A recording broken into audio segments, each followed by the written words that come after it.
শুরু করে শিক্ষার্থী থেকে শুরু করে মরে গেলেই বেদনা বুঝবে। আমার 6টা সন্তান যে ওখানে টিভির ভেতরে অনশনে আছে তাদের কাছে বুঝবে। বুলেট আপনি দেখেছেন বাবা মায়ের আত্মনাদ, অভিশাপ আসমান কাঁপে। আপনাদের কাঁপে না? তার কাঁপে না? অভিশাপের ভয় হয় না? বুকগুলা চাচা হয়ে গেছে আমার সন্তানদের। আবার বুলেট বলবেন, কি বলবেন? এগুলো অস্ত্রের মুখে দাঁড়িয়ে আছে, আমাদের পয়সায় কেনা বুলেটে আমাদের সন্তানদের আপনারা বুলেট ছুটছেন।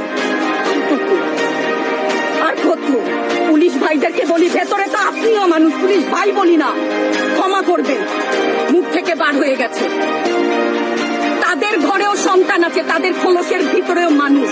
যারা এখনো ঘরে আছেন তারাও জানেন আর কতদিন ভয় পাবে। ভয়েই থাকেন। একটা মারবেন 10টা আসবো, 10টা মারবেন লক্ষ আসবো। সারা দেশের মানুষ, মা বাপ সব একসাথে দাঁড়াবো। ওদের সন্তানকে মানুষ করার জন্য আমাদের কাছে, শিক্ষকদের কাছে পাঠিয়েছিল। কি জবাব দিব? আমার তো কোনো মুখ নাই, আমি শিক্ষক, আমার ভাষা নাই। তাদের কাছে হাত জোড় করে মাপ চাই। নিরাপত্তা দিতে পারি নাই, নিরাপত্তা দিতে পারি নাই। মনে হয় রাস্তায় শহীদ হয়ে গেলে যদি এই লজ্জা আমার কিছুটা থাকে, ওদেরকে বলবার আমার কিছু নাই।